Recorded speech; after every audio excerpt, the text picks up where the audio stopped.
Hey, what's up, everybody? I got another article to read, and this is going to be really long, but bear with me. It's about the Texas School Board and their decision to basically change their textbooks in these bizarre, fucked up ways, but here we go. Bear with me.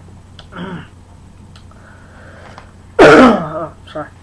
I have never been a big fan of Thomas Jefferson, whom I considered a bit too arrogant and effete, and quite clearly hypocritical for my taste. A founding father who, unlike some of the others, wanted no part of the physical result of the revolution he helped generate. In fact, he ran whenever the fighting got too close. In studying history, in fact, I was more attracted to one of his chief nemesis, Aaron Burr. But no one can legitimately deny Jefferson's intellectual influence in the revolutionary search for freedom that swept across the oceans of the world after America's successful divorce from England. The Declaration of Independence that Jefferson authored was an eloquent, brilliant prescription of the rights of man followed in upheavals from Haiti to France and beyond in the 18th and 19th centuries. Eliminating Jefferson as a major figure in the Age of Enlightenment, however, is just what the Texas Board of Education has done in establishing a controversial new curriculum for the teaching of social studies that rewrites history from the point of view of religiously committed conservatives with no real expertise in the subject. It is, of course, drawing the ire of historians who regard it as an outrageous alteration of not only events in Texas, but the entire nation and the world. The board's motives stem less from disregard for Jefferson's position as an inspirational global thinker and far more from the fact that he also coined the phrase separation of church and state. The sponsor of Jefferson's banishment is a woman lawyer who firmly holds that the nation was founded on Christian beliefs rather than on the premise of religious freedom uninfluenced by government. Why is all this important? Just to put a commercial spin on things, Texas sells one whale of a lot of textbooks, and the board's decisions serve as a template for publishers. If the new rules withstand a period of scrutiny and public comment and a final vote in May, as expected, publishers must begin editing and producing their new versions to bring drafts to the board in 2011.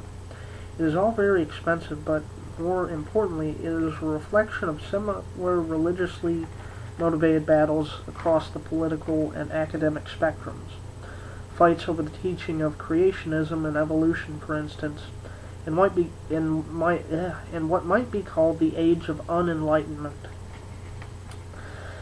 Jefferson didn't come up with the church and state separation idea.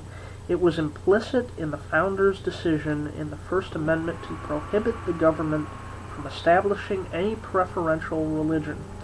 The concept was first propounded by Roger Williams in Massachusetts. As any schoolboy can tell you, the Puritans had fled Europe because of religious persecution and now wanted to persecute those who didn't agree with them in the New World. The Massachusetts colonists, headed by Governor John Winthrop, banished Williams, and he went on to Connecticut. If there was anything the founders, most of whom weren't dramatically religious, feared as much as the establishment of a new monarchy, it was a theocracy, the kind of government that has been so obviously repressive throughout the Middle East. Jefferson isn't the only one to get the revisionist treatment from the Texas experts.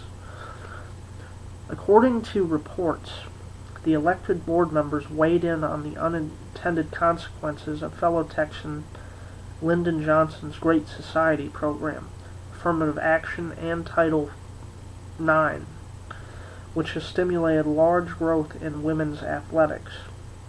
There was even an amendment that seemed to try to clean up the image of former Senator Joe McCarthy by saying a study later verified that communist spies had indeed infiltrated the U.S. government. And that says wow with a little exclamation mark after that. Future Texas students will be reminded that Germans and Italians were interred during World War II in language designed apparently to soften the racial impact of the Japanese internment. They also will receive a thorough grounding in the Second Amendment and its importance, and a plank that ensures that students learn about the conservative resurgence of the 1980s and 90s, They include the National Rifle Association. Clearly, students should be aware of all elements of history and the role played by those who took part in the events so important to our lives. But spinning distortions to foster one's own motives is unacceptable. First of all, this is the sickest shit I've ever heard in my life.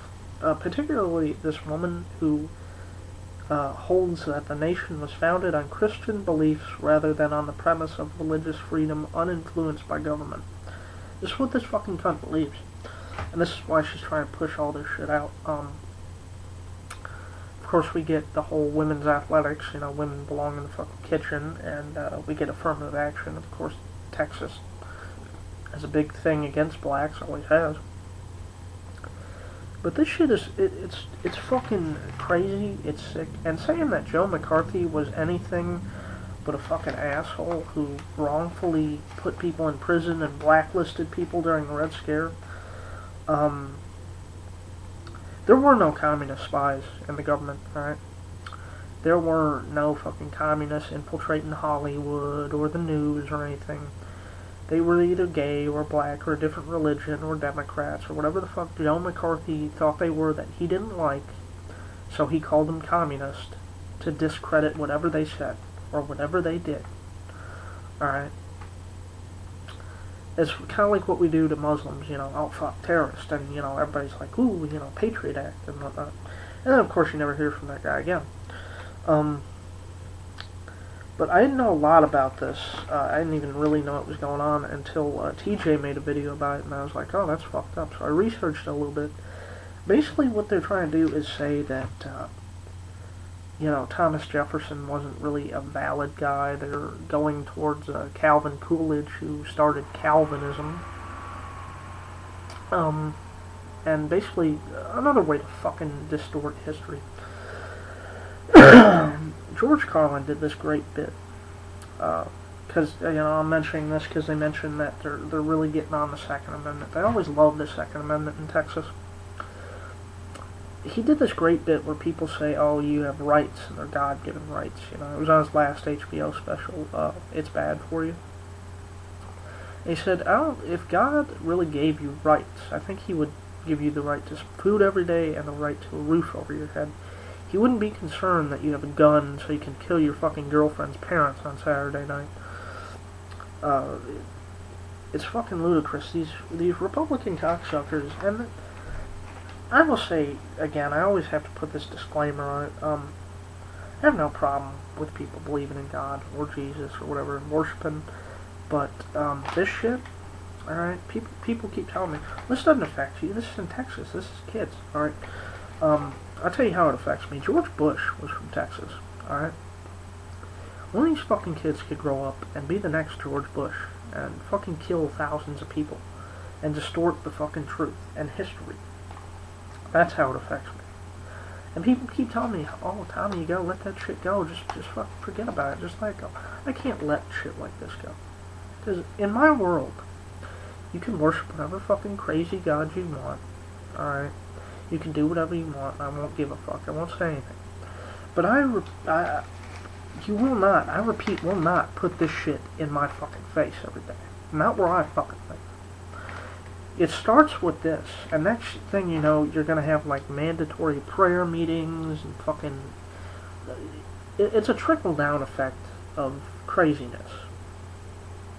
You can worship whatever god you want, whatever. You could worship the fucking zombie god for all I care, and that's pretty much what Jesus is. He was a zombie, basically.